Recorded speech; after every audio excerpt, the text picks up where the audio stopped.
in practicals? Last class was about ketone bodies, and before that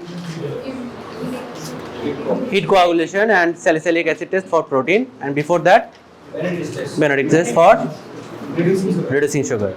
And for ketone bodies, which test we did? Name of the test? Rotheras test. Any doubt? There, Rotheras test. Okay. So 3 has been covered. 2 more left: bile salt, bile pigments. And I'll cover one more point, that is urobilinogen, which is normal to have. Otherwise, if we don't have urobilinogen, what will happen? Why? No. Why urine color is yellow?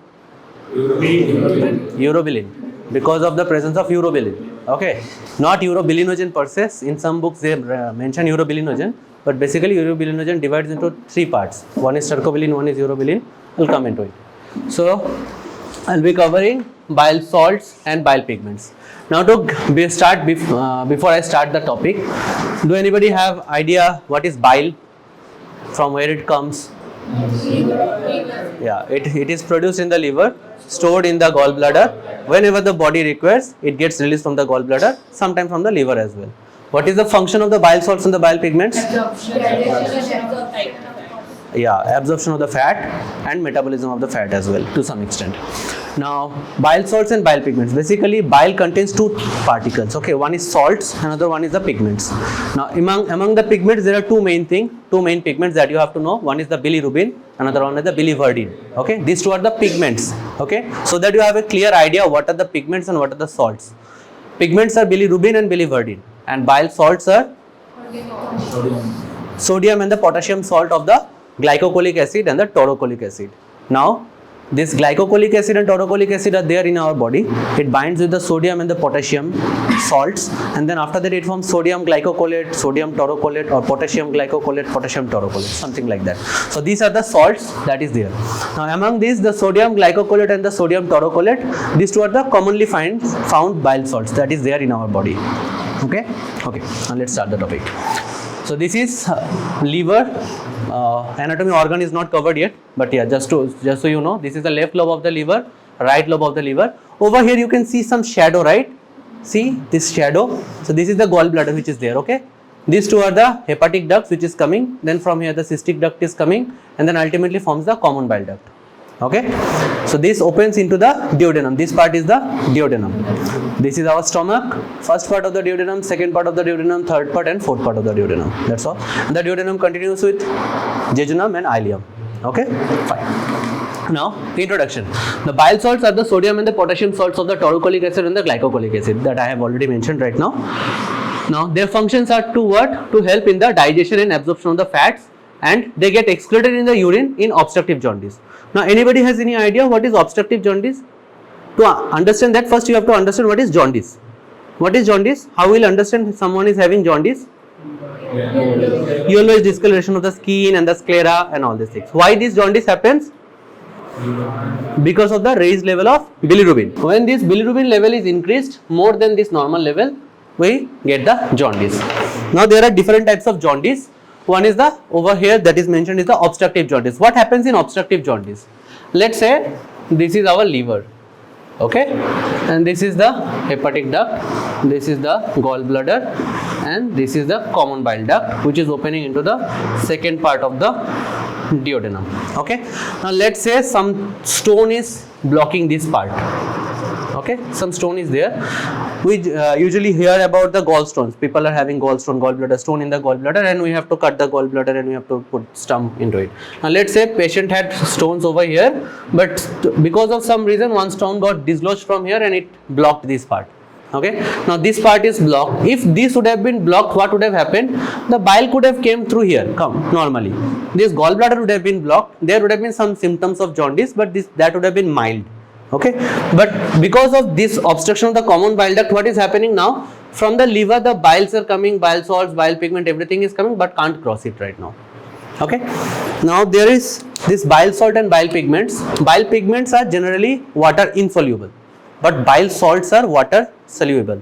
Okay, try to understand that. Salts are soluble and pigments are insoluble. Pigments get soluble later on when they get conjugated. Try to understand. I'll give you the time to write it down as well. Now, when this part is blocked, bile salt cannot come down. Okay, so bile salt does what? It regurgitates back. It goes back into the liver again. Once it goes back into the liver, it mixed with the systemic circulation, that is the blood circulation that is there in the liver. It gets mixed with the systemic circulation. Why? Because it is water soluble. It gets easily soluble in the water, and then it gets into the systemic circulation. Once it reaches the systemic circulation, what happens? The bloods are flowing inside it. It is containing more and more amount of bile salts. Now bile salts should have came through here. It is going back, and now this blood will go where? Through kidney. Fine, this blood will circulate through kidney. Now kidney don't have the ability to reabsorb this part, reabsorb this bile salt. Little bit of bile salt it can reabsorb, but mostly it don't. Now what happens? All this bile salt will come into the urine. So that is why in case of obstructive jaundice, there is excess amount of bile salt that can be found in urine, but not the bile pigments. Why? If there is an obstructive jaundice, the bile pigment will be completely absent. Why? I will again come to this understanding. Wait. Now they are made in the liver and excreted in bile, that we know. About 1% is excreted in the feces, and the remaining 99% gets reabsorbed in the intestine and returned back to liver by the enterohepatic circulation. Now what they are trying to say? Anybody has any idea about what is enterohepatic circulation? Try to break the words with me. What is entero? Entero means what? Entero means gut. Okay, and hepatic means liver. So any circulation that is happening between the gut to liver, that is the enterohepatic circulation. Fine. Now let me clear this photo and draw a fresh photo.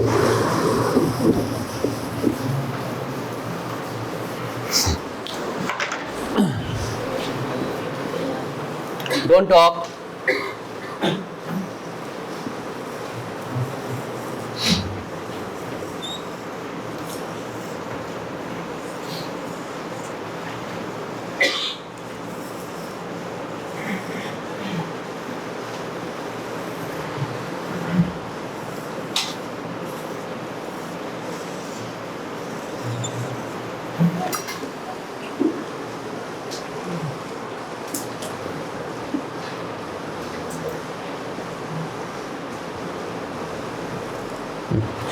Now see over here, what I am trying to show you is, this is our stomach. Fine, this is our duodenum, this is the small intestine, and this is the large intestine. In the small intestine, I did not show properly the small intestine, just a rough diagram so that you can understand. This is the small intestine. Over here there will be jejunum, and over here there will be ileum, terminal portion. This is the ascending colon, transverse colon, descending colon, sigmoid colon, and the rectum and the anal canal. Okay. Now what is happening? Whenever we are taking some food, let's say I took some food from here. Okay, the food is coming through stomach, then through the duodenum and coming up to this part. Okay, let's say the food is over here right now, and over here we have the pancreas. Okay, now pancreas is releasing some enzymes into here. The pancreatase enzyme that is helping in our food to digest and better absorption. And yeah, see. Okay, so the food is coming from here, going through here and coming in the duodenum. Okay, the pancreas is releasing the pancreatic enzyme over here, as well as the liver is releasing the bile salts and the bile acid over here.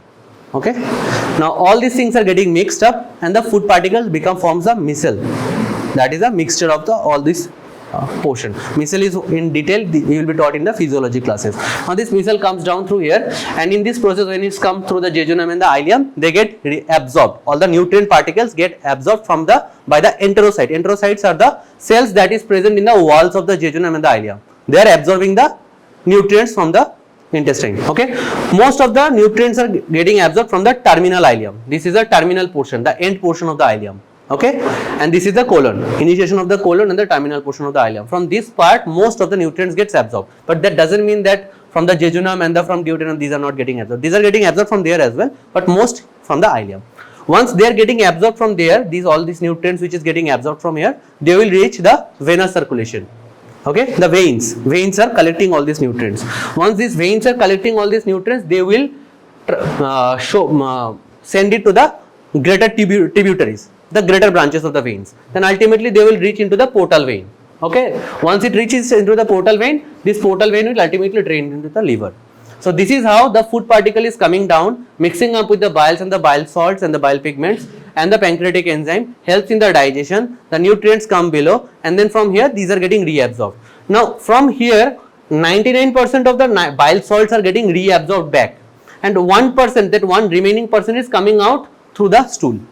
Okay, so this is the normal circulation that is happening in our body. Now let's say somebody is having an obstruction over here. Let's say somebody is having an obstruction over here. Okay, this is obstructed with a stone, with a cancerous tissue, whatever the reason is, it is getting obstructed. Now the bile pigments cannot come down. If the bile pigments cannot come down, it cannot come here. So obviously in your gut there is no bile pigments. Now when I will be teaching bile pigments, you will understand how these bile pigments are absent, because from the gut only this will get divided into three portions. One is going, these bile pigments will form the stercobilin, which will come into the stool, that makes the stool yellow in color. One portion will form the urobilin, that is coming in the urine and forming the urine as yellow color urine, and one portion, 18% of will again get reabsorbed. That is in case of bile pigments. Just because it is not coming here only, that bile pigments will be completely absent. So the stool color will not be yellow in that case. Okay, the stool will be clay colored. The patient will come with a complaint that patient is having a clay colored stool. Okay, and in case of urine, the urine will be also not the pale yellow color. The normal urine color that is there, pale yellow color, that is not there. The urine is a little whitish. Okay, so all these are because of the absence of the bile pigments. Okay, now this is what is the enterohepatic circulation. I will come back it to again when I will be teaching the bile pigments. For now, try to understand the bile salts. Just because bile salts cannot come through here, it will regurgitate back into the liver. From there it will reach the systemic circulation. Once it reaches to the systemic circulation, from there it will come into the urine, because the kidney cannot reabsorb it. Okay, fine. So that is what is written over there. Like when the bile salts, when this is obstructed jaundice, the bile salt get regurgitated into the liver, and from there it reaches the systemic circulation. That's all. Anybody wants to write down? Please write down.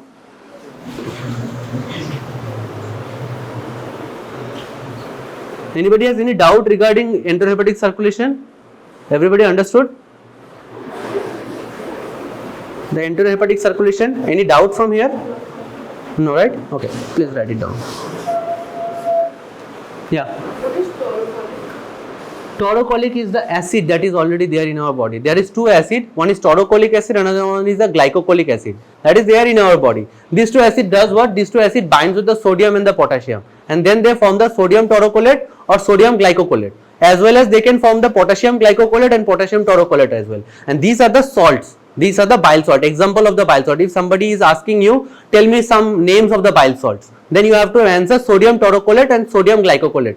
Okay, not the taurocolic acid or the glycocolic acid. These are the acid form. They will bind with the sodium and the potassium salt, and then they will form the salt.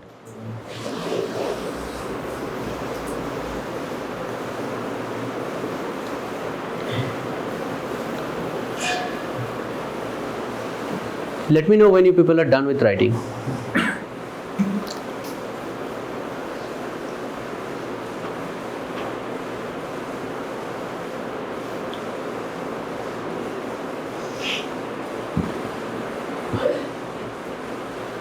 So why is stone in gallbladder very common nowadays? Why is stone in gallbladder very common nowadays? Basically what happens, there are multiple factors for the stone. One is like our dietary habits. Okay, those people who is taking more amount of calcium and all, calcium oxalate stones. Okay, this is one of the cause. And other than that, whenever you are this diet whichever we are taking, liver is producing more and more amount of biles. Okay, now the bile should be little diluted. If somebody is having concentrated bile, okay, the biles are concentrated. It depends upon the patient as well. It varies from person to person. When the biles are concentrated, they can help cause this stone formation. Okay, there are multiple types of stone, like not just one. Only the bile salts are responsible for the stone formation. Not like that. This calcium oxalate that I have mentioned, some calcium deposition as well, that can also form the stones. In case of some, in some patients, the infection, like we have known like typhoid. Okay, where the typhoid organisms are stored. They are the hub of the typhoid organisms are in the gallbladder only. They remain over there. Okay, so there are some patient who is not having typhoid, but they are the carriers. When you will start medicine, you will get to know a story of typhoid Mary. Mary was a sister. He was a sister in the hospital. She was treating all the patients, and every patient whom she is treating, they are getting the typhoid. Why? Because the typhoid organism is stored in the gallbladder. She is not symptomatic, she is not having typhoid, but she is spreading it to everyone. So when you will come to clinical part, you will get to know all these stories and all. But yeah, in general, the stones can be formed because of calcium, because of thick biles, and because of some other salt as well that is there in the liver, which is getting secreted from the liver, and all of this gets deposited in the gallbladder as a storage, and during that they just precipitate at the bottom of the gallbladder and they form the stones. At first they form some sand particle like things, and later on they accumulate together and they form the stones. That's all. Everybody done with the writing? Okay. Now next slide. Now Hayes sulfur test is a test that we can do to identify the bile salt. Okay, it's a very simple test. I'll tell you. First try to see in the board and then write down. Don't write down now.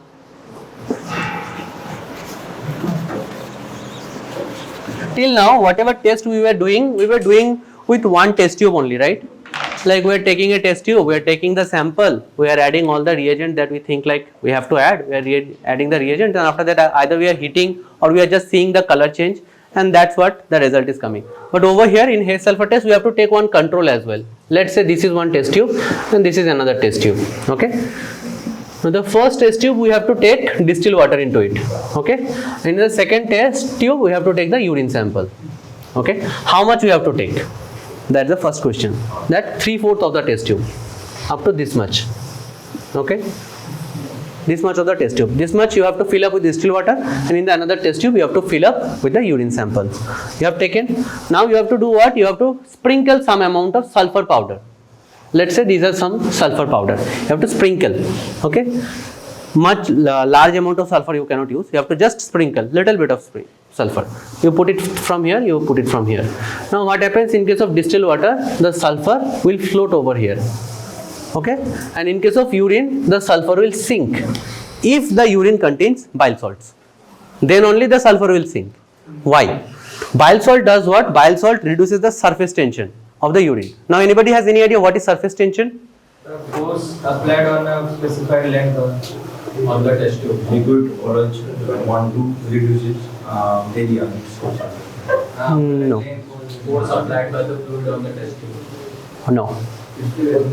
It's the property of any fluid to keep any substance above it, floating, not on the test tube. It tries to keep the substance, whatever you are throwing on a fluid, if the fluid will try to keep it floated. If the substance is heavy, then it will sink.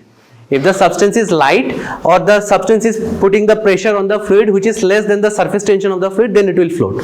Like an example, you can see some insects are there which can float on the water. Why? Because the amount of pressure the insect is putting on the water, the surface tension is more than that. That is why the insect is not sinking. Okay, the same property, when you are putting sulfur in a distilled water, it will float. Because the surface tension of the water is intact at that moment, because it's a pure water. In distilled water there is only H2, nothing else. Okay, so the surface tension that is provided by the distilled water, it will keep that sulfur floated.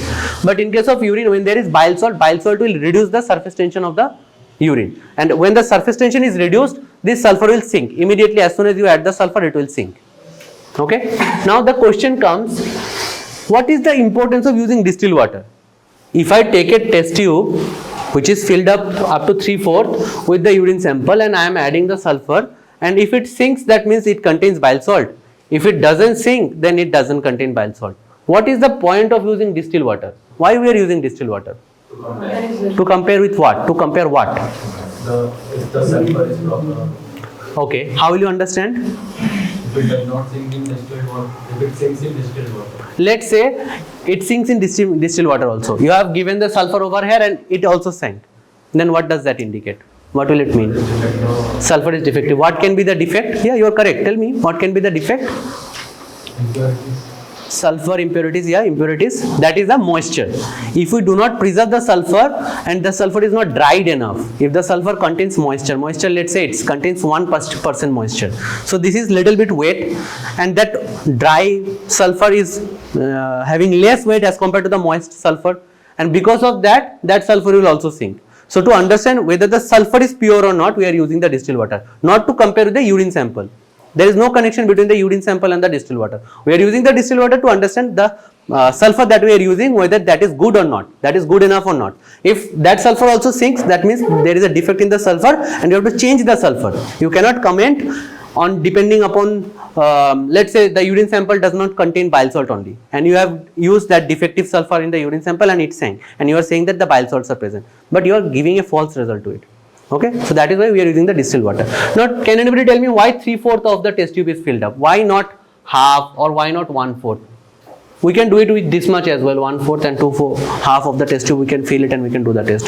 Why 3/4 of the test tube should be filled? Surface to make the enough surface tension for the Surface tension over here will be the same. Over here also the surface tension will be same. Over here also the surface tension will be same.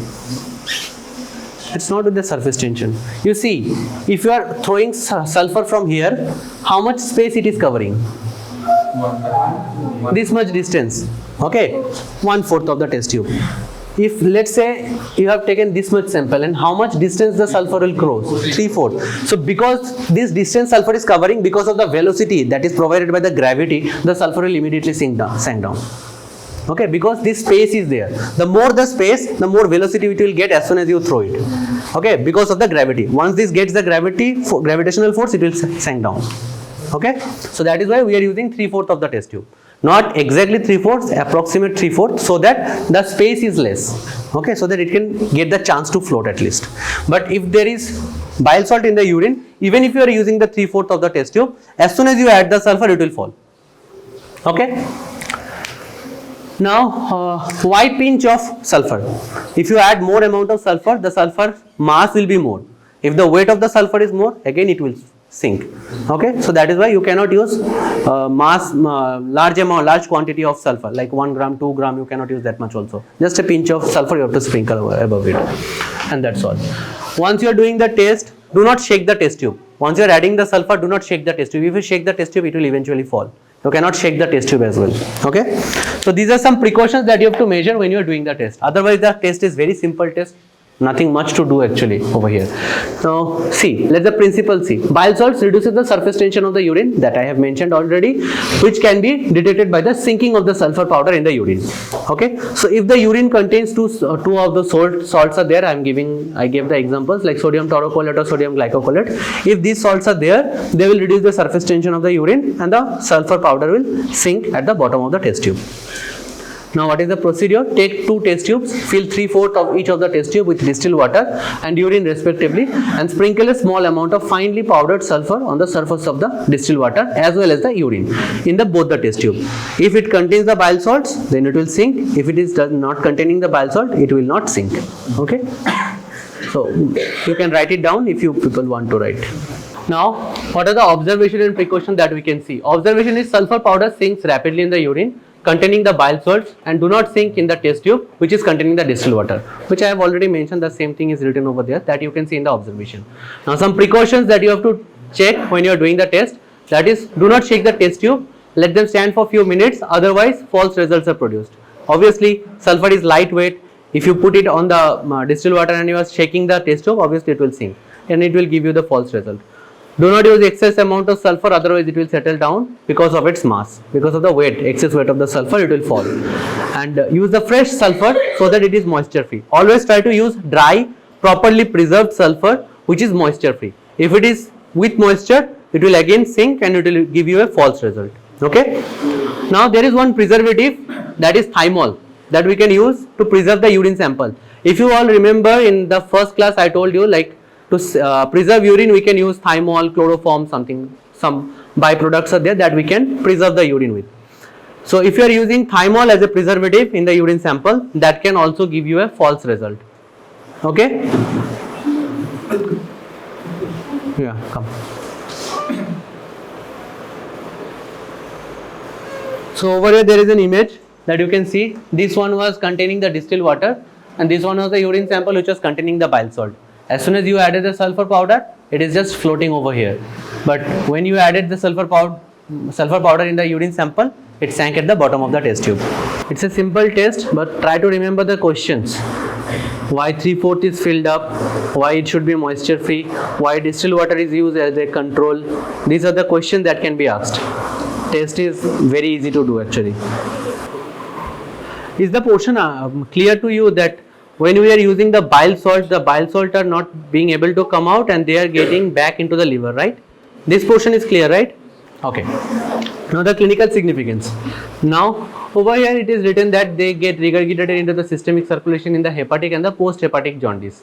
Because of intra and the extrahepatic biliary obstruction, as they are water soluble, they get excreted out in the urine. They are absent in urine in hemolytic jaundice. In hepatic jaundice, they are present in urine, and in obstructive jaundice, they are present in urine in excess amount. Okay. What all these things means? These things are little bookish terms. Okay. Let's just break it down. Okay. First, try to understand. This is the liver that I have mentioned. So the same thing coming and opening into the duodenum, second part of the duodenum, and this is the gallbladder. Okay. Now what is happening? What they have mentioned that these bile salts get regurgitated into the liver and comes into the systemic circulation. Once it comes into the systemic circulation, this will go through the same process of the blood, and in the kidney it is not getting reabsorbed, and that is why they get excreted out in the urine. That is written over here. Why? Because they are water soluble. That's why. If it is not water soluble, they cannot come into the blood, and if they cannot come into the blood, they cannot be present in the urine. Just because they are water soluble, they come in much more amount in the urine, and because they come in the blood first. Okay. Now they are absent in hemolytic jaundice. What is happening in hemolytic jaundice? What is hemolytic? Breakdown of the hemoglobin. What happens? Let's say there is an RBC. What is the maturation day of an RBC?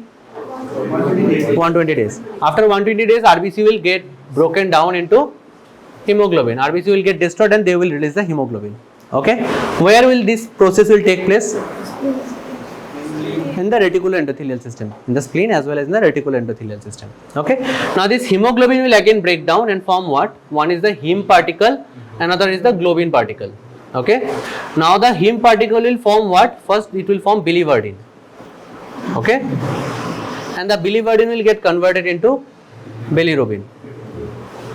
So if this bilirubin is increased in the blood circulation, this will give you the jaundice. That is known as the hemolytic jaundice. So in this whole process, this hemolytic jaundice, what is happening? Over there, is there anywhere we are mentioning about bile salts? No.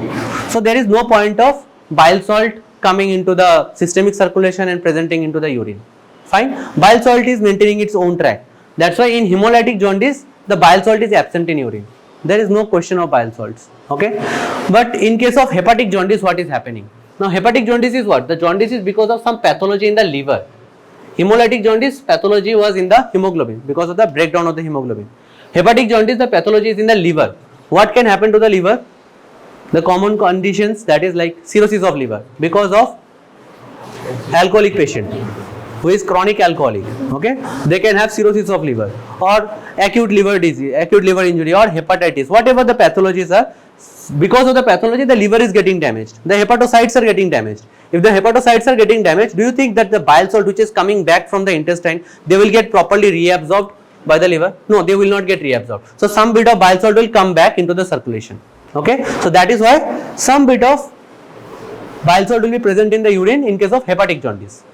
Okay, but in case of obstructive jaundice, what is happening? Complete obstruction. Nothing can come. Okay, none of the bile salt can come into the intestine. If it cannot come into the intestine, it will go back into the liver and it will completely be present in the blood. The whole amount of bile salt will be present in the blood and most of it will come out in the urine. That is why we can get excess amount of bile salt in the urine in case of obstructive jaundice only. Okay, so you can understand what is the three differences. In case of hemolytic jaundice, the system is different, the pathology is different. Why the jaundice is developing? Jaundice because of bilirubin. How the bilirubin is coming? There is no connection with the bile salt. That is why in hemolytic jaundice there is no bile salt which is coming in the urine. In case of hepatic jaundice, some pathologies in the liver. That is why the bile salts are not getting properly reabsorbed by the liver, and some amount is coming in the urine.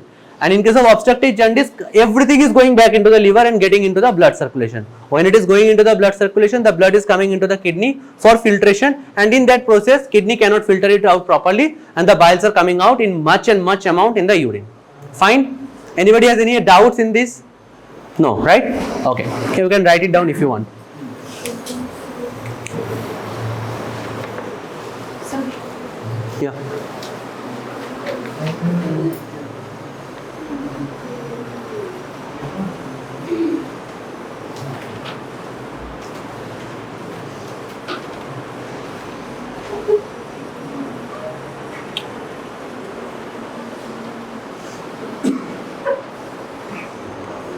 In physiology, did they cover this part?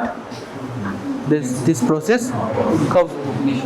Initially they covered. Can anybody tell me the enzyme, two enzymes which is responsible for this step and this step?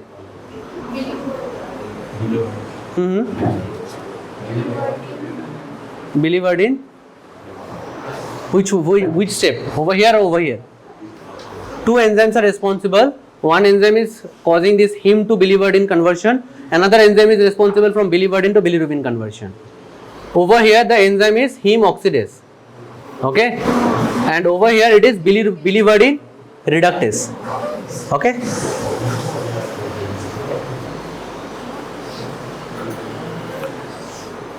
We'll cover it more in biochemistry theory classes, but for now you can just write it down.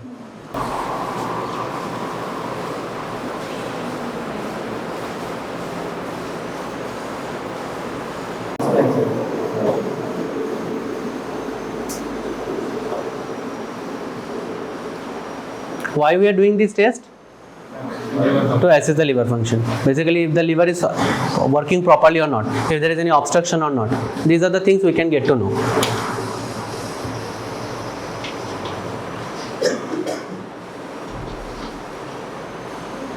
Fine?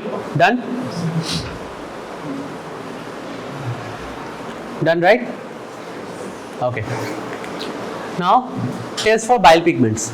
So, bile salts are done. You people will be going to the labs and you will be doing the test for the bile salts only. Okay? For this haze test. For the bile pigments, there is one test that we will be doing, the Faucher test. That you won't have to perform. I will be just demonstrating you how to perform the Faucher test. Okay? But you have to go through with the steps. Because the steps are the things that will be asked to you how to do the Faucher test. Okay?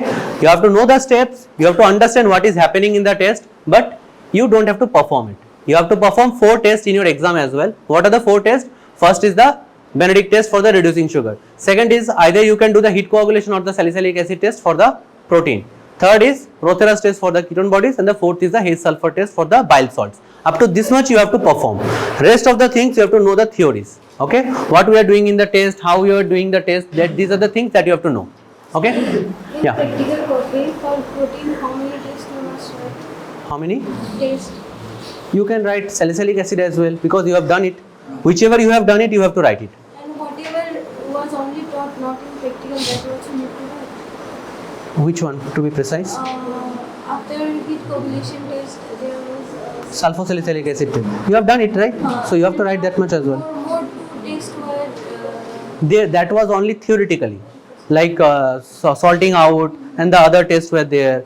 Halonitric acid test. Those you don't have to write down. Those were theoretically, that you have to know. Okay, that one which you have done, you have to write it down. You might have to write down this Faucher as well. Okay, we are not letting you do all these things because these will not be asked. Okay, but you have to know it. Okay, now for the bile pigments, do not talk in my class. If I catch you, I will throw you out of the class. Test for the bile pigments. So this is how the bile is producing and getting metabolized. Okay, this is a pathology part, but I put it over here so that you people at least understand what is actually happening. Okay, how the bile is coming, how the bilirubin is getting metabolized over in our body. Once you understand this, try to understand. If you face any difficulties in the process, just make sure you are asking me that whichever step you are not understanding. Okay, now see, in the reticular endothelial cell, what is happening? Reticular endothelial cell system is the system that is throwing out the foreign bodies from our body. It either is killing it, destroying it, or just throwing it out from our body, whichever things we are not needing it. Now, whenever the RBCs are getting old, let's say RBCs are getting old, or in case of some disease like G6PD, glucose-6-phosphate deficiency, these are some things we will be taught later on. In those diseases, what is happening? The RBCs are getting destroyed. If the RBCs are getting destroyed, this will release the hemoglobin. Once it releases the hemoglobin will break down. Once the hemoglobin is breaking down, the same process, heme and globin. Heme will produce the biliverdin first and then bilirubin. That is what is written over here, the unconjugated bilirubin. Okay, why unconjugated? That's a free bilirubin which is not bound with anything. Now this free bilirubin which is there in the reticular endothelial system cannot go anywhere. Okay, it's not transportable. So it needs something so that it can transport from there. So it binds with what? It binds with the albumin. Albumin is the protein that is there in our body. Once it binds with the albumin in the bloodstream, what happens? It forms the unconjugated bilirubin albumin complex. It's still unconjugated, but it forms a bilirubin-albumin complex which can easily transport now. Understand? It can now transport. Once it is being able to transport from the bloodstream, it goes to liver. Via the blood circulation, it goes to the liver. Once it goes to the liver, there is one enzyme that is a uridine glucuronide transferase. Okay, uridine glucuronide transferase. Uridine glucuronide transferase. This is the enzyme that will convert this unconjugated bilirubin into conjugated bilirubin. Okay, the one that I was mentioning in total bilirubin, there is one is called direct bilirubin, another one is called the indirect bilirubin. This conjugated form is known as the direct bilirubin. Okay, and this unconjugated form is known as the indirect bilirubin. Okay, now whenever we are having this pathology over here, let's say this portion is blocked. Try to understand. Let's say this portion is blocked. Okay, so bilirubin is already there in the liver, right? But it cannot come out. So which form of bilirubin will be there? Conjugated form, right? So in case of obstruction, the conjugated form of bilirubin will increase. Always remember that. If there is an obstructive jaundice, the conjugated bilirubin will only increase. Unconjugated bilirubin might increase, but it will be little bit of increase only, not too much of increase in unconjugated bilirubin. If it's a obstructive jaundice, the conjugated bilirubin will only increase. Why? It's coming into the liver, getting converted into conjugated bilirubin, but can't get out from here. Okay, it's getting stored in the liver only continuously. That's all. But if this obstruction is not there, what happens? This conjugated bilirubin come into the gut via this same pathway. It will come into the gut, and there are gut bacteria as well. This gut bacteria will do what? Convert this conjugated bilirubin into urobilinogen that I was mentioning. Now this urobilinogen has three possibilities, three way it ends. How it ends? First of all, it gets excreted in the feces as a starcobilin, that is giving the stool yellow color. Fine. 2% of it gets converted into urobilin and comes into the urine and gives the urine normal pale yellow color. Fine. And rest of the 18% gets back into the enterohepatic circulation. Now madam, you were asking about what is the enterohepatic circulation. See here again.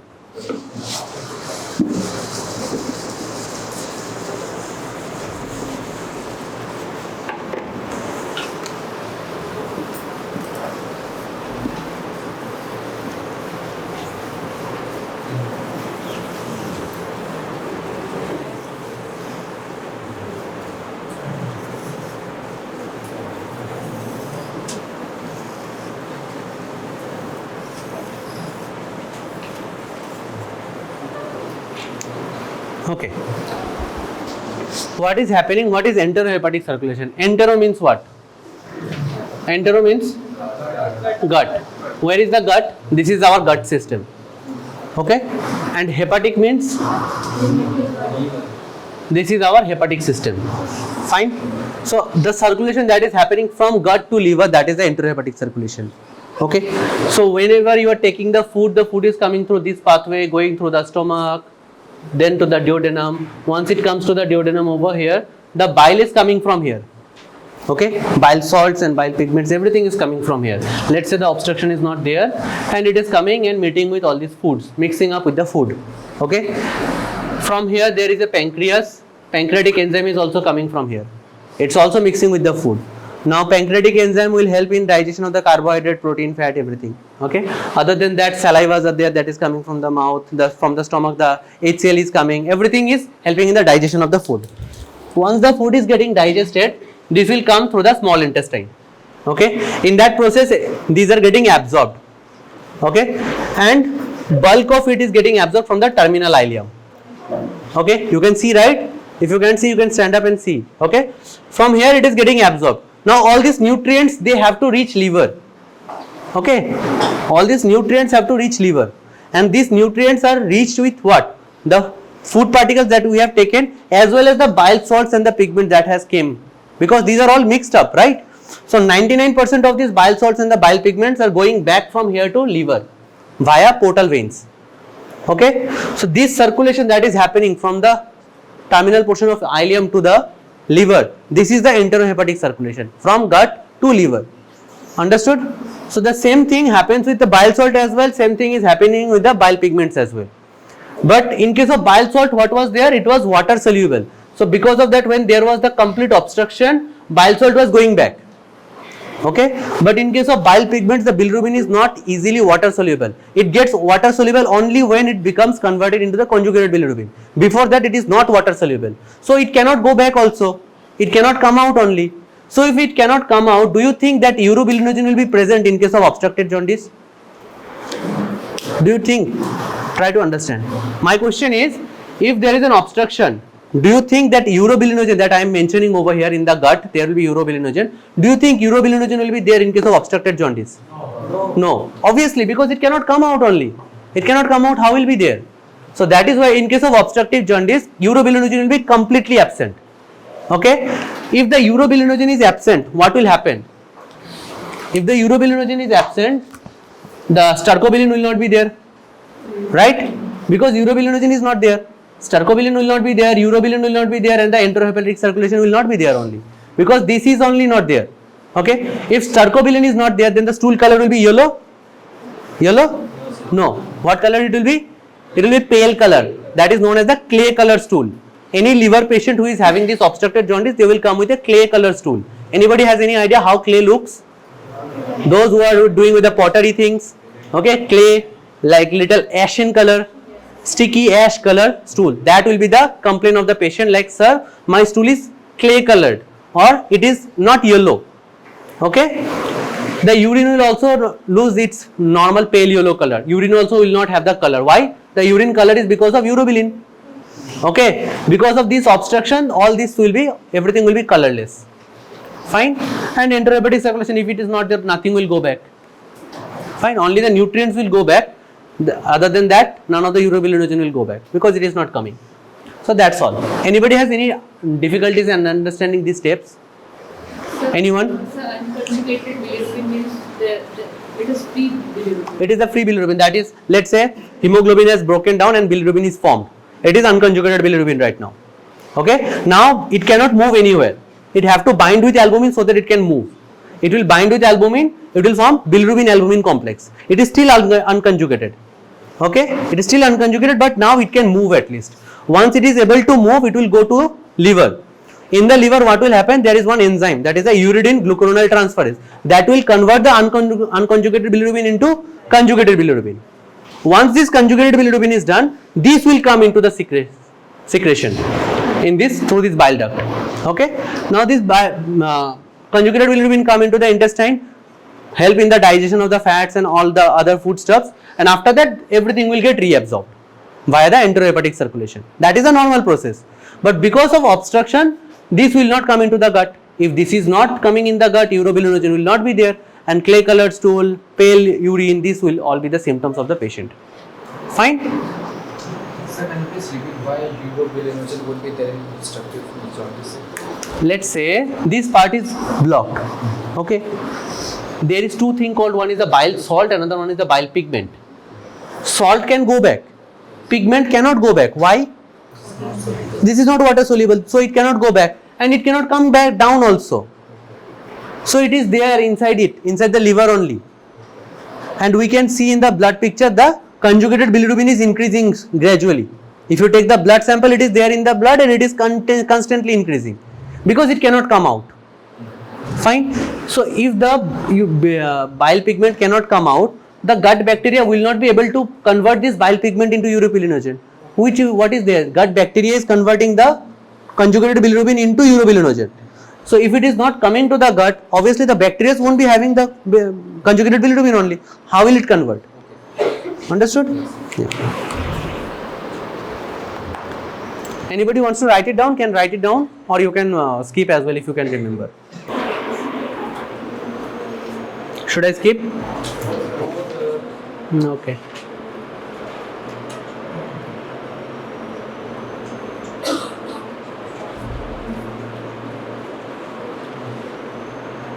That I was telling you.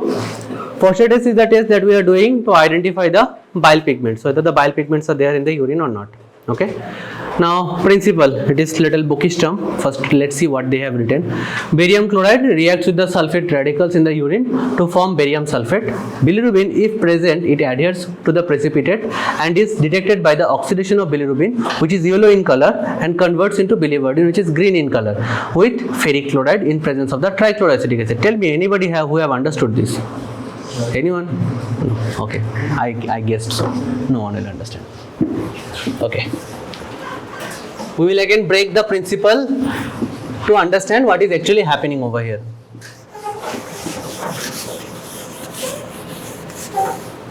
In normal urine, do we have sulfate? Somebody tell me. In normal urine, do we have sulfate? Is it present in normal urine? Yeah, it will be present. Obviously, it's a metabolic byproduct. Obviously, sulfate will be there in normal urine. Now, let's say you have taken a urine sample. Okay, this much is the urine sample which is filled up in the test tube. Okay. Now, what we have done? We have added barium chloride. What is the composition of the barium chloride? BaCl2. Yeah, we are adding what? BaCl2. And in the urine there are sulfate particles. Okay. Now BaCl2 will react with the sulfate particle and form what? Barium sulfate. Okay. Barium sulfate is there. Now in lab mate, when we are making the samples in the lab, in lab samples we don't have this sulfate. Okay. In normal urine we have the sulfate. That's why we don't have to add magnesium sulfate for the reaction. Okay. In normal urine. But in the lab, when we are doing the test, we have to give in the sample with magnesium sulfate, little bit of magnesium sulfate, so that it contains the sulfate. And the same process, there also it will produce barium sulfate. Okay. Now this barium sulfate, along with this barium sulfate, we have to add what? Glacial acetic acid. What will this glacial acetic acid do? Glacial acetic acid will make the medium acidic, first thing. Second thing, it will bind with BaSO4 as well as the bile pigments. Let's say over here there is bilirubin as well. This bilirubin, barium sulfate as well as the glacial acetic acid, everything will precipitate at the bottom of the test tube. Okay, it will take some time, but it will precipitate. Basically, it will just accumulate all the bilirubin, all the bile pigments, whichever is there. It will just gather everything all together. Okay, fine. Now, this solution contains what? Barium sulfate, glacial acetic acid, and the bilirubin. Fine. Now, we have to put this solution through a filter paper. Like this is a conical flask. Okay, and we will put a filter paper over here. Okay, you can see here. This is okay, the filter paper is over here. So after mixing all that solution, we will put the solution through here. What will happen? The clear fluid will fall down and the precipitate will be there in the filter paper, right? Now we will take out the filter paper, put it on a white surface. On a white surface, I'll put the filter paper, and the filter paper, the precipitate will look yellow in color. Okay, yellow color precipitate will be there. Now as soon as I add 1 drop of the Faucher reagent into this yellow color will form the green color. Why is it happening? This yellow color is because of the bilirubin. Okay, and the Faucher reagent will oxidize the bilirubin and form the biliverdin. Okay, and the biliverdin will give you the green color. So if the green color is coming, that means bilirubin was there, which got converted into biliverdin, and that's why the green color. And if it is not coming, that means the bilirubin is not there. That is why the color change is not happening. Okay, fine. Now, this Faucher reagent, what does it contain? Faucher reagent contains ferric chloride, that is FeCl3, okay, and trichloroacetic acid. This is the composition of the Faucher reagent.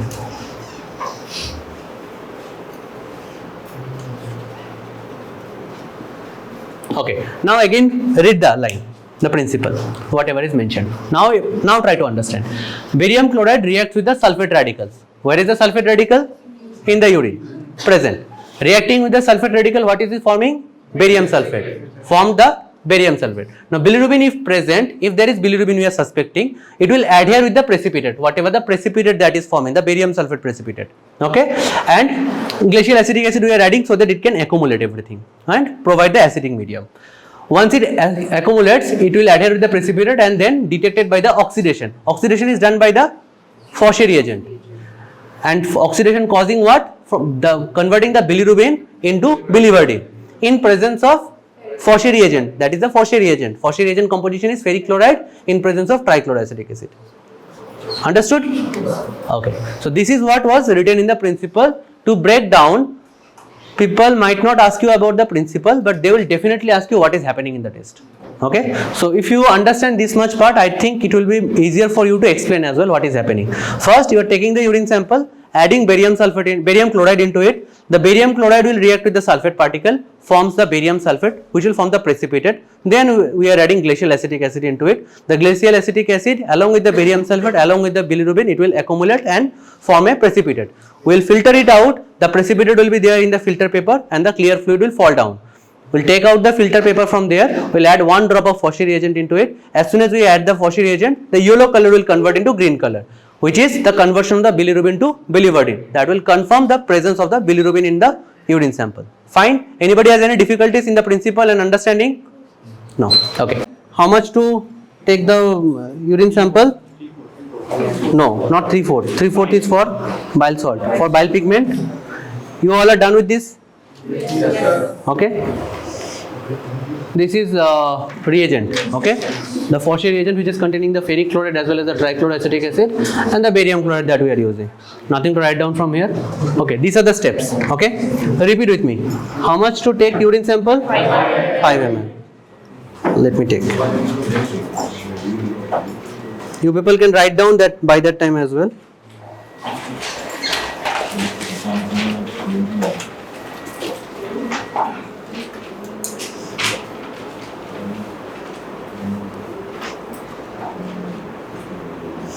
Okay, I have taken 5 ml of urine sample. Then what I have to add? 2 drops of glacial acetic acid. Okay, let me take 2 drops of glacial acetic acid.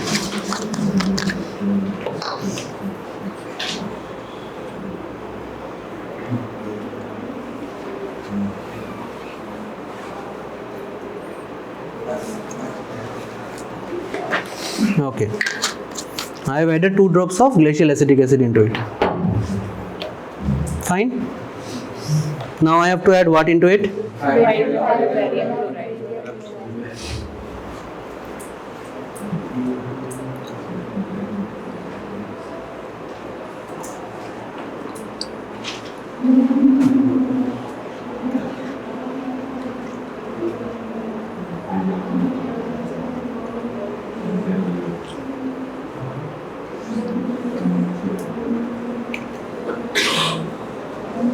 Okay.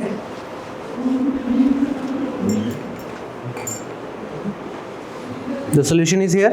Now what I have to do? Filter it out. Okay. Let's just filter it out.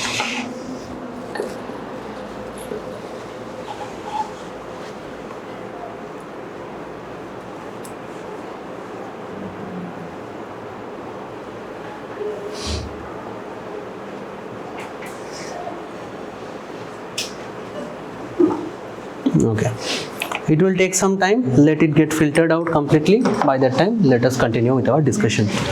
Okay, over here what is written? We will take 5 ml of urine sample. We have to add 2 drops of glacial acetic acid. What is the purpose of adding glacial acetic acid? To precipitate, to get the precipitate as well as to make the medium acidic. Okay, if we are using lab made sample, you have to add what? Magnesium sulfate as well. In case of normal urine, sulfate is already there, so we don't have to add the magnesium sulfate.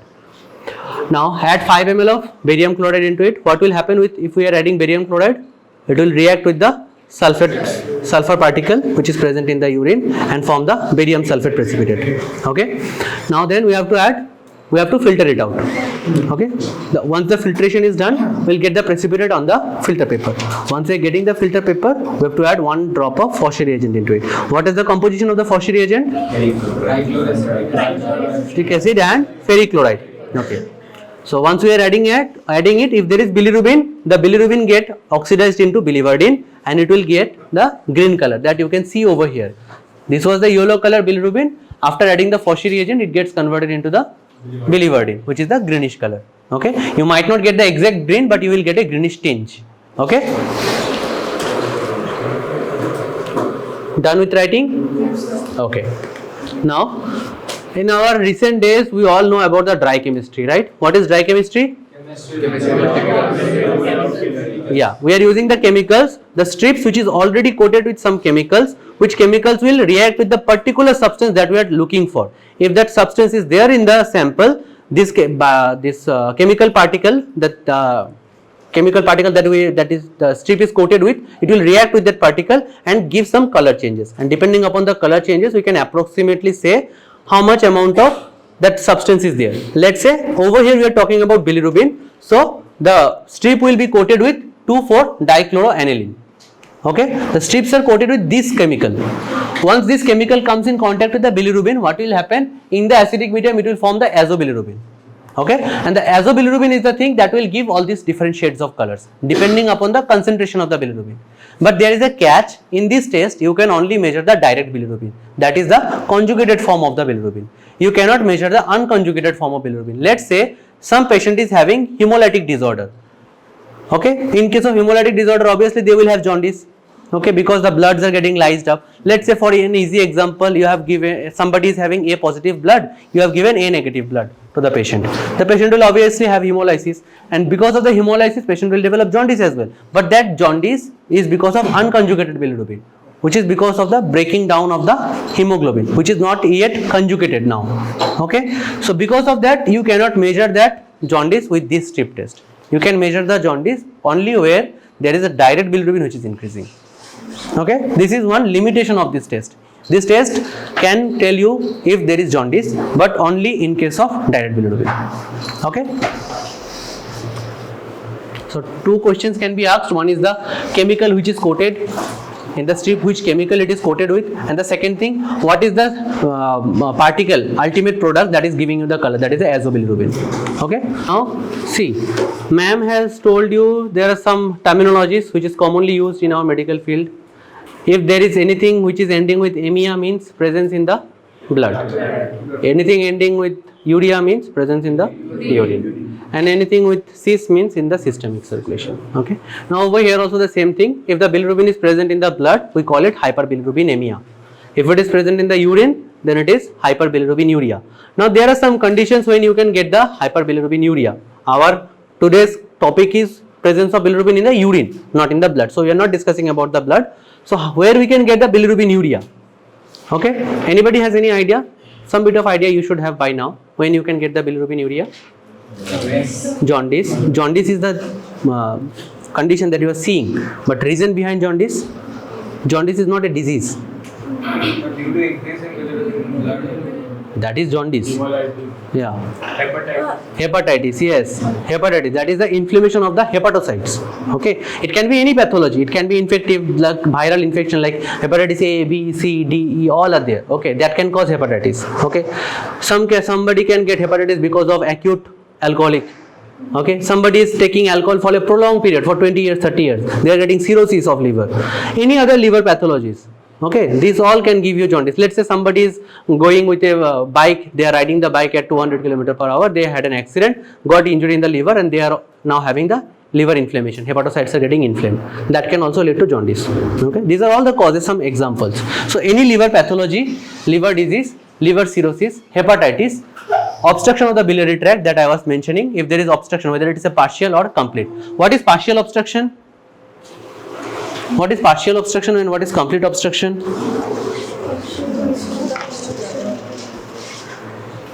Partial obstruction means it will be partially obstructed.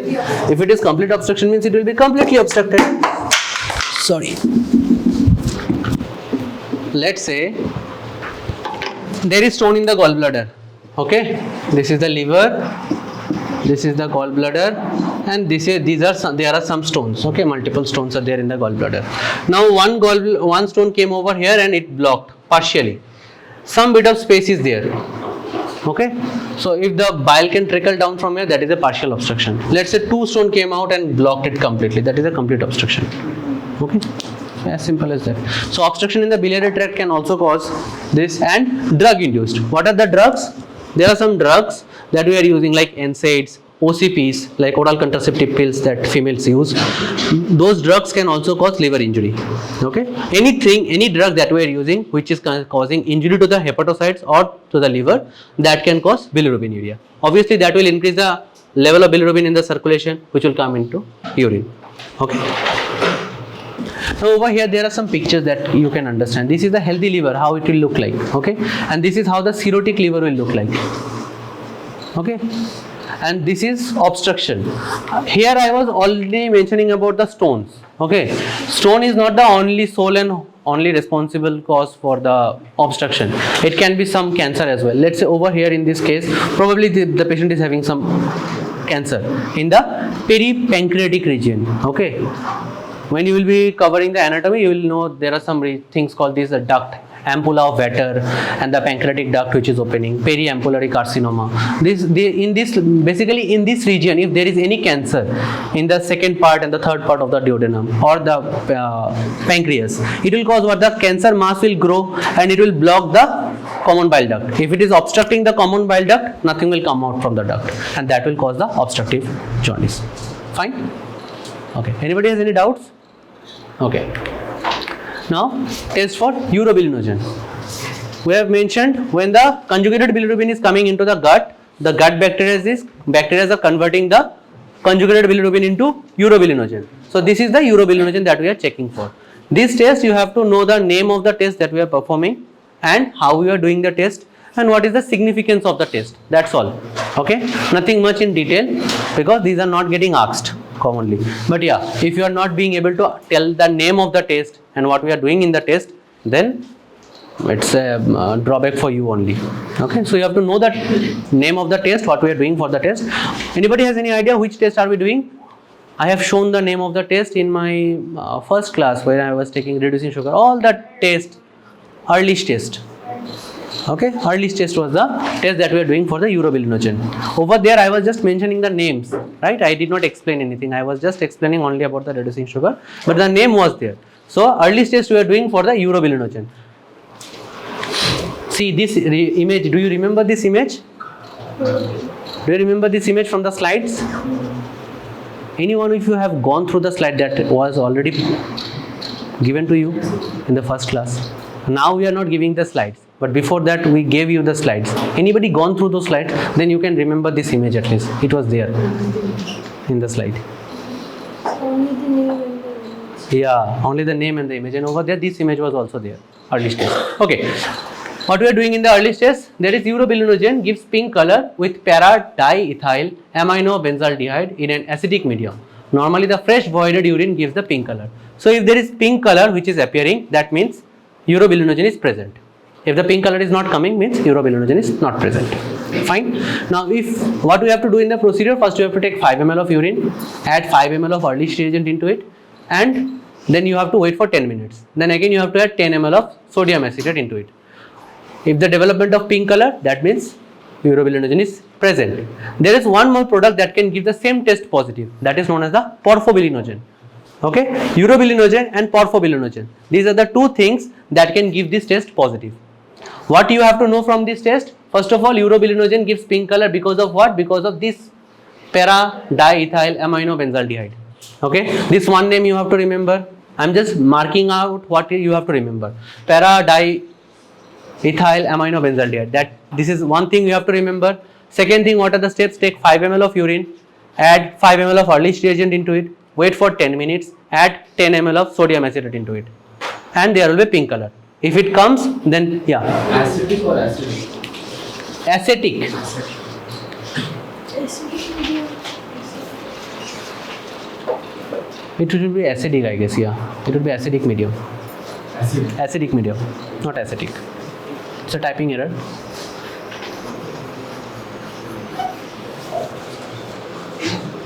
What you have to do? Take 5 ml of urine. You have to add how much of Ehrlich reagent? 5 ml. You have to wait 10 minutes. Remember 5, 5, 10, 10. That would be easier for you to remember as well. 5, 5, 10, 10. 5 ml of urine sample, 5 ml of Ehrlich reagent, 10 minutes waiting, and then 10 ml of sodium acetate. Remember it like that, it will be easier to remember as well. If there is a development of pink color, that means urobilinogen is present. And there is one more product that can give you the test positive, that is the porphobilinogen. Now, significance you will come to see. Can anybody tell me what is the Ehrlich reagent? Paradimethyl. Nice, nice. So don't just mug up things, try to correlate.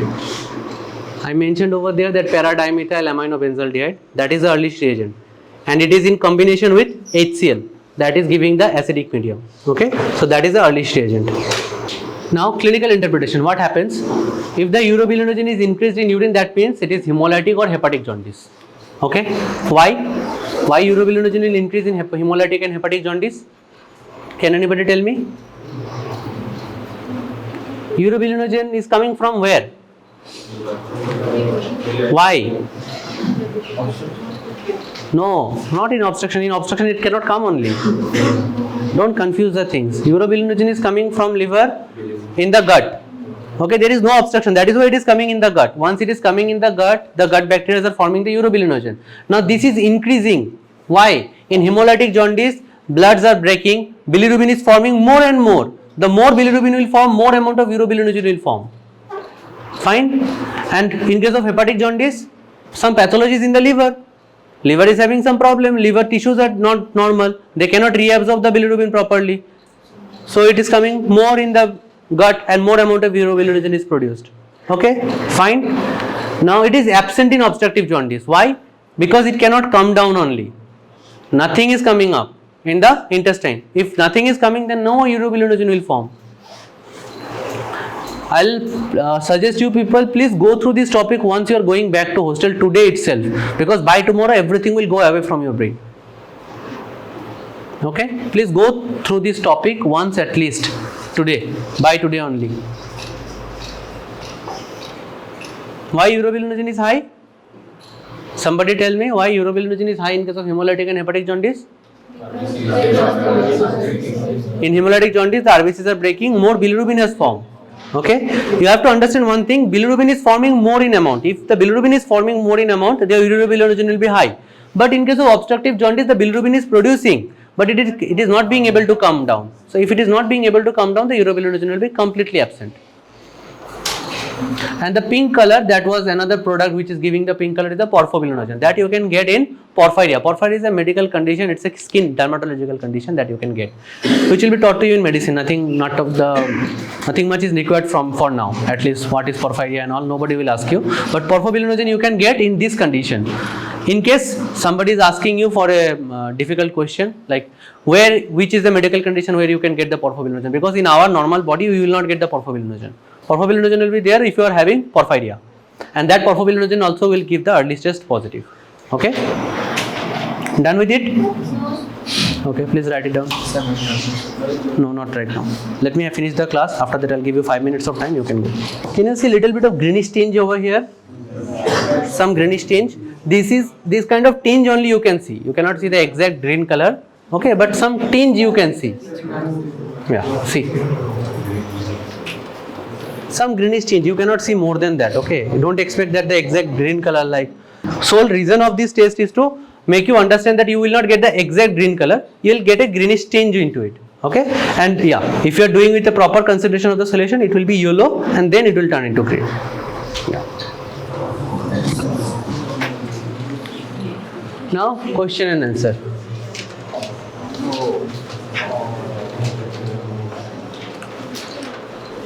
From last corner, last in corner, you. In Hayes sulfur, stand up. In Hayes sulfur test, why 3/4 of the test tube is filled up? Because the sulfur, as we put the sulfur molecule, they will settle down.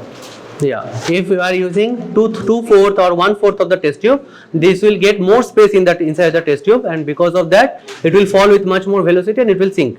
Okay, sit down. Next to you, in front. Yeah, you. Why distilled water is used as a control in Hayes sulfur test?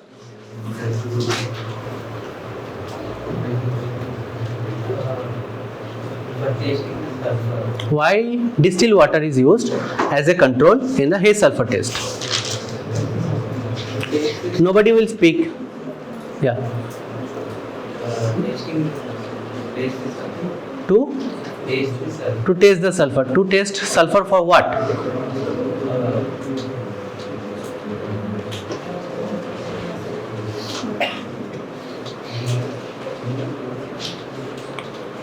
To trace the sulfur for what?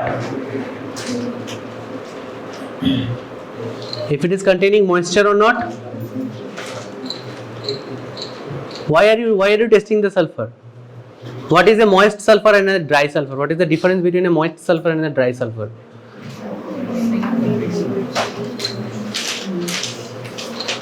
Next to you. You stand up. What is the difference between a moist sulfur and a dry sulfur? Mass. I asked about moist sulfur or dry sulfur. From where the mass is coming. What is the meaning of mass? What does the word means? Mass means what?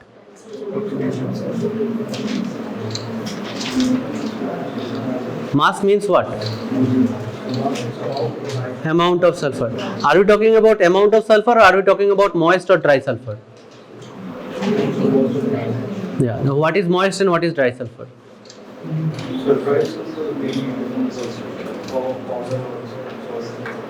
No. Dry sulfur means it is dry. There is no water. Not a single drop of water. There is no chance of getting any moisture into that sulfur. And what is moist sulfur? We cannot preserve it properly. The lid was closed, not closed properly. Because of that, it got some moisture from the atmosphere, from the weather, and it is not normal anymore. We cannot use that sulfur. What will happen if we use moist sulfur? Next to you. Let's say we are using moist sulfur in a distilled water. What will happen?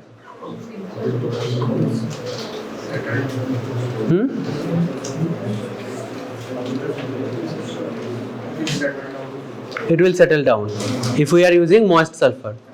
Yeah. Sit down. You sit down. Rest of you stand. Next to you. Stand. If sulfur precipitated in the distilled water in Hayes sulfur test, what does that indicate?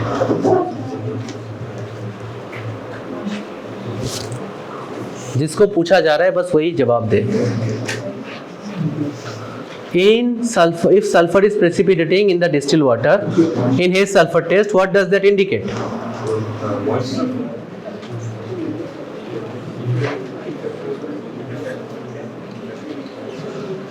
Sure? Moist sulfur? Okay. Basically the sulfur is impure. It is not the pure dry form of the sulfur. That is why it is precipitating. Fine? Sit down. Next to you. Name the bile salts and their functions. Sodium and potassium, the function is to absorb. Sodium and potassium? Sodium Say? Sodium taurocolic acid नहीं है. Sodium taurocholate. Sodium taurocholate, sodium glycocholate. Okay. These are the bile salts. What are their functions? What?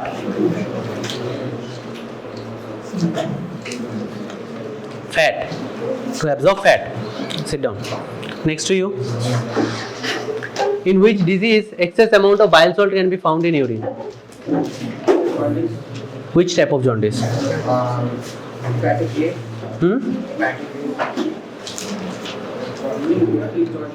Try to understand. First try to understand the question. If you read the question again.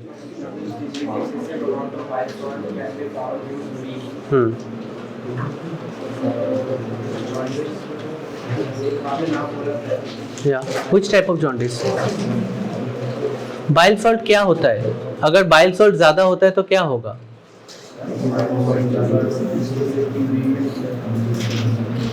निकलेगा. कैसे निकलेगा? Why it will come into the urine? उल्टा चलते. मैंने अब तक सीधा पढ़ाया, अभी उल्टा चलते. ये यूरिन में आ रहा है. तो रिटर्न कहाँ से आ रहा है? यूरिन में कहाँ से आ रहा है? ब्लड से है. ब्लड में ज़्यादा है इसलिए यूरिन में आ रहा है. ब्लड में कहाँ से ज़्यादा आ रहा है? लीवर से आ रहा है. क्यों?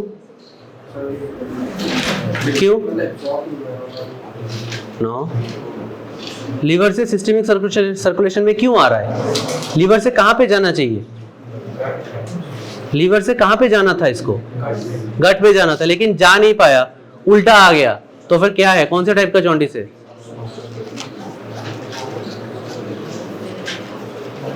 अरे लीवर से नीचे जाना था ना, नीचे तो नहीं गया, ऊपर उल्टा चला गया. सिस्टमिक सर्कुलेशन से ब्लड होके यूरिन में आ गया. तो नीचे अगर नहीं जा पाया तो क्यों नहीं जा पाया? Why is it not going down? Are? Yeah, obviously, if there is an obstruction, it cannot go down. That is the reason, right? Understood? That time I was talking straight. Right now I am talking reverse. If there is more in the urine, means it is coming from where? From blood. Where from blood? From the systemic circulation. From where? From systemic circulation. From the liver. From liver. Why? Because it is not being able to go down. That is why it is coming opposite. Fine. Sit down. Now, what are the constituents of the Faucher reagent? Last. You. Stand up. What are the constituents of the Faucher reagent? Perichloride and trichloroacetic acid. Remember it, because everybody will ask all these questions. Sit down. How bilirubin is formed? You. How bilirubin is formed? Breakdown of RBC forms E. After that, unconjugated bilirubin is formed. How? Two enzymes I mentioned over here. What were the two enzymes? And before formation of bilirubin, what is getting formed? From heme, there is a middle product. From heme, something is getting formed. Then bilirubin comes. What is that middle thing? That was there. I was mentioning over here as well. No idea? In front of you. Stand up. How bilirubin is getting formed?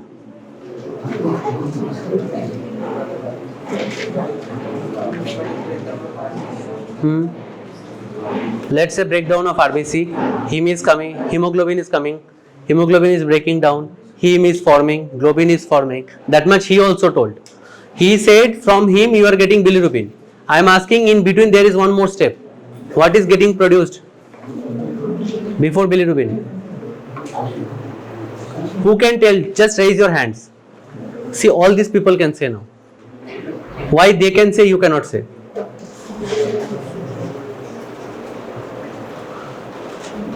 I am not even going to the enzymes. I don't need the enzymes. Let's skip the enzymes. Just tell me the middle product. Next to you.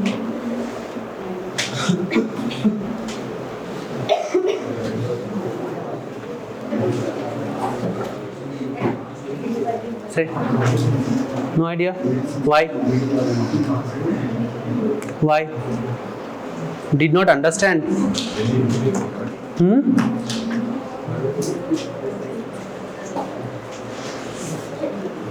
You?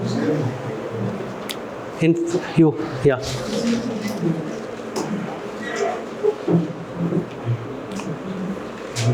You don't know the question. Where are you now? How bilirubin is formed?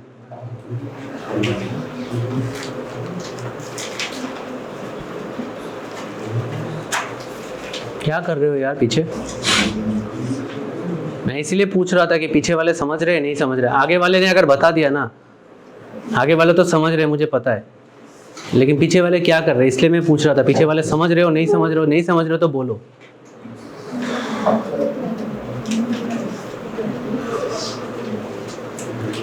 You can tell?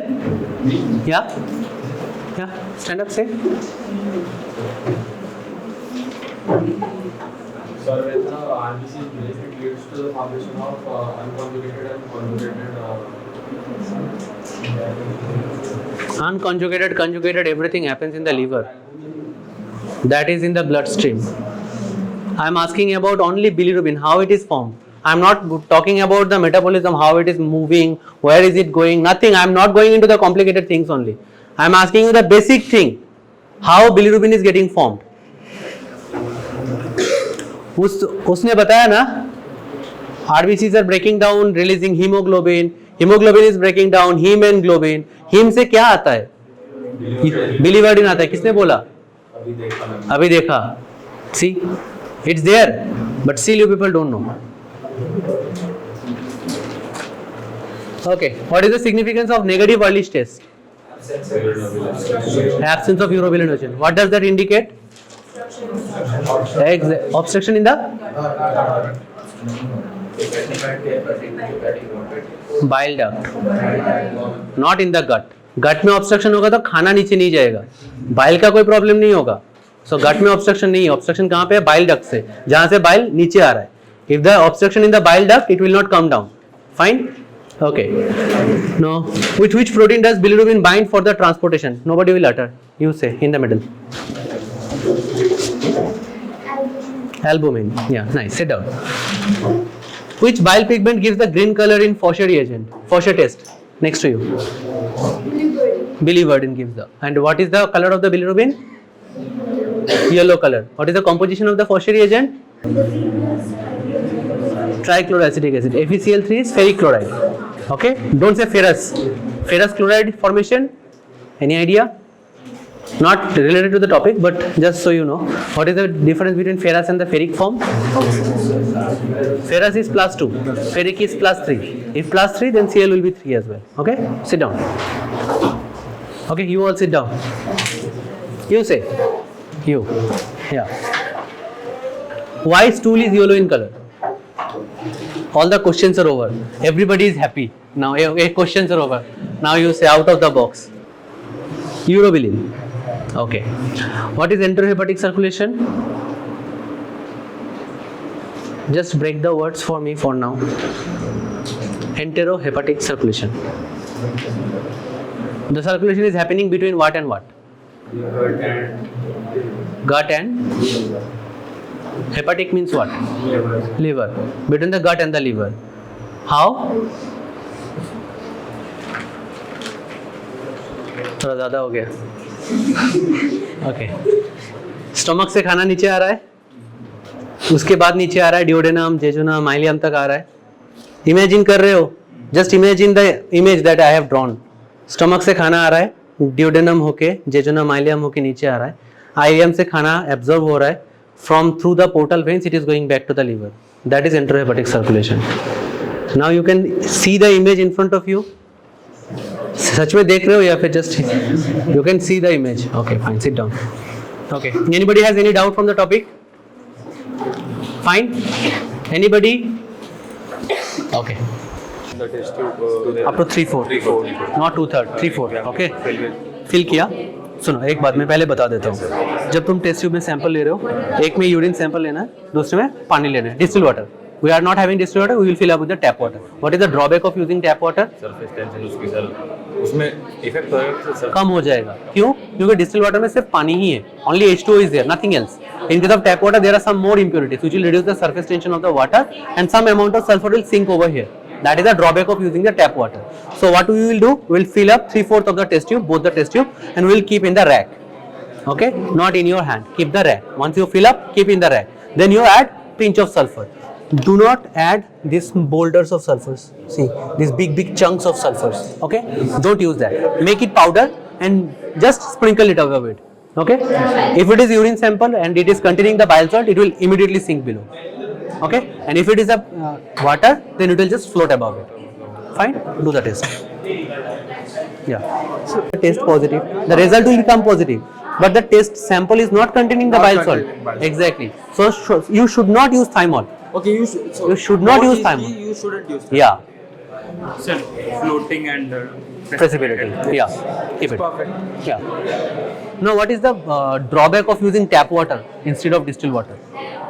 यहाँ पे भी आया, same ही आया. तुम देख रहे हो float कर रहे हैं, लेकिन थोड़ा बहुत प्रेसिपिटेट भी किया है. You can see little bit of there is precipitated. Because it is not a pure water. Yeah, it's not a pure water. There are some impurities. Minerals or some anything. Exactly. And that will do what? Reduce the surface tension. And because of that, some amount of sulfur will fall. Okay. Now you are doing it in your hand. You can do it. Okay. But some people have this. They can get nervous and they can get some shaky hand. And they doing Bile salt. Test for bile salt. test for bile salt. Which test? Name of the test? Sir 1 second. Hayes sulfur test. Okay. How much test tube you have to fill it up? 3/4. Yeah. Like this much. Okay. You have taken. Yes, sir. This is what? What? Distilled water? No, Tap water? Tap water. What is the drawback of using tap water instead of distilled water? Impurities. Yeah, some amount of impurities will be there in the tap water. And how will it hamper? So, that sulfur powder will not sink. Ulta will do. Ulta. If it is impurities, that surface tension will be lower down. Oh, yes, yes. If it is lower down, some bit of sulfur will sink below. Okay. In case of distilled water, that will not happen. But yeah, you have to keep in mind. Do not add more amount of sulfur. You have to have a pinch of sulfur. You have to sprinkle. Okay. Yes. Now, when you are sprinkling, remember this. There are some goal, round, big chunks of sulfur. Don't use that. If you are having all chunks, break it down, make it powder. Only the powder form you add, so that it will float. Yes. If you are using chunks, because of the mass, it will fall down. Yes. Okay. Yes. Do the test. Which test are we doing? Sir, the haze. Haze sulfur test for. Don't say.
As soon as you have added, it fell down. Okay, now take the water and do.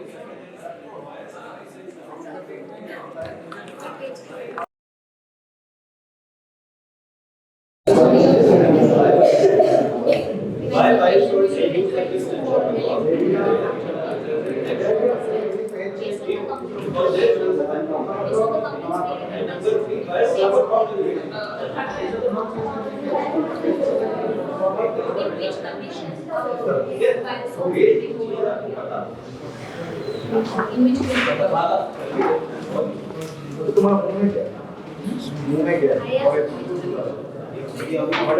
कम जितना कम हो सके ठीक है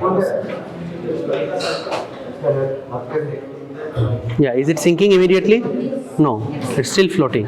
So that means the water does not contain the bile salt. That is why the surface tension is intact and it is not falling down. Okay, but in the urine when you have added, it immediately fell down. Okay, let's see here. जितना भी डालो चाहे इतना सा pinch ही डाल दो फिर भी गिर जाएगा because the surface tension is reduced because of the bile salt. What is the names of the bile salt? Sodium taurocholate and Taurocholate. and sodium glycocholate. Sodium glycocholate. Okay. Any doubts on the topic? From the test, there should not have any doubt. Okay, fine. The test is very easy. And from the topic, any doubts? No. Okay. Go behind. I'll call you people again for the Foster test. Okay. I'll show you the Foster test again. You have done? Okay. You have understood? Everybody is here. Okay. What we have to do first? 5 ml of urine sample. Let's take 5 ml of urine sample first.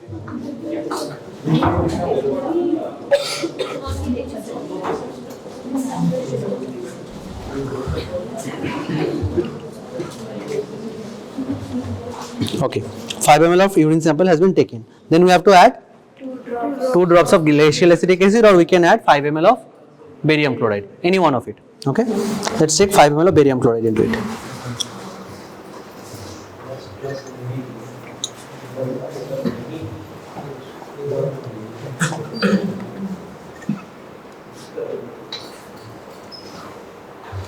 Hmm. 5 ml of barium chloride is also done. Okay, now 2 drops of glacial acetic acid.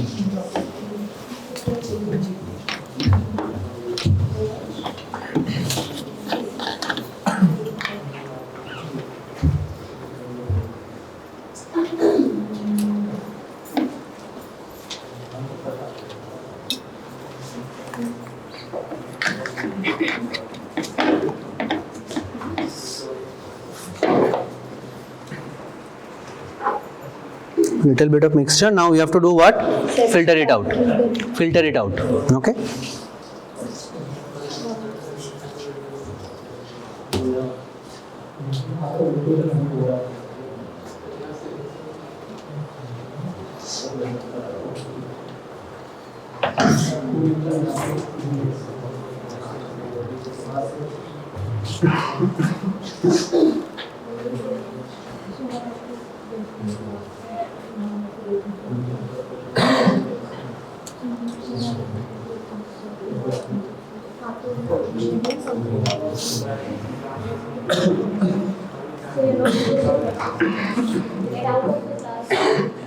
Get out of the class.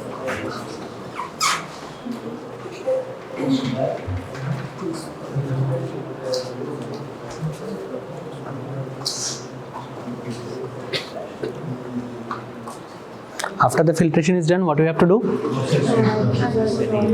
We have to add 1 drop of Faucher reagent. Yes. So the purpose of the test is whether to know the bile pigments are there or not. What are the bile pigments? Bilirubin and biliverdin. Okay. Bilirubin's color? Yellow. And when it's green. How it's becoming green? Oxidation. Done by Faucher reagent. Faucher reagent contains trichloroacetic acid and the ferric chloride. Okay, that's all. Fine. How BaCl2 is helping in the test? Barium chloride? It converts to Barium sulfate. How? Reacting with magnesium sulfate. No. Sulfate particle which is present in the urine, it is reacting with that sulfate particle and forming the barium sulfate, which is helping in forming the precipitate. Once the precipitate is forming, then it is settling down, okay, along with the bilirubin and giving the yellowish color. Okay, fine. This should be thorough, okay.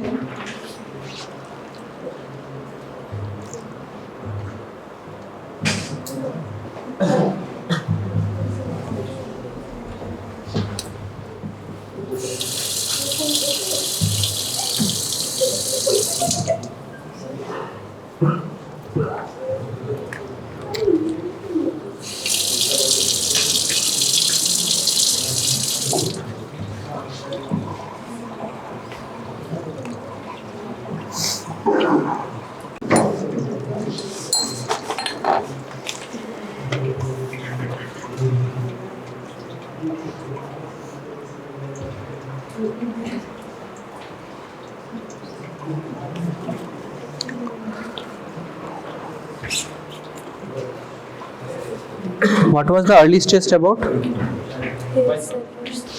Earliest test. Urobilinogen. If it is negative, then what does that indicate? What does that indicate if there is no urobilinogen? No.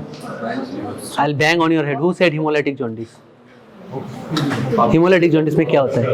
Obstructive jaundice. Urobilinogen is not there means it's not there in the gut. Okay, because what? Because of the obstruction in the bile duct. Yeah.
Okay.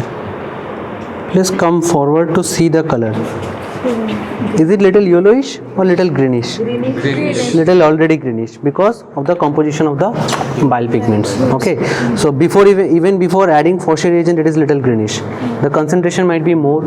Okay, because of that it is already greenish. But yeah. But the purpose is what? The purpose is, if you are having the bile pigments in a normal urine sample, this is a lab made sample, so obviously some fluctuations will be there. If you are having a normal urine sample, this will be completely yellow.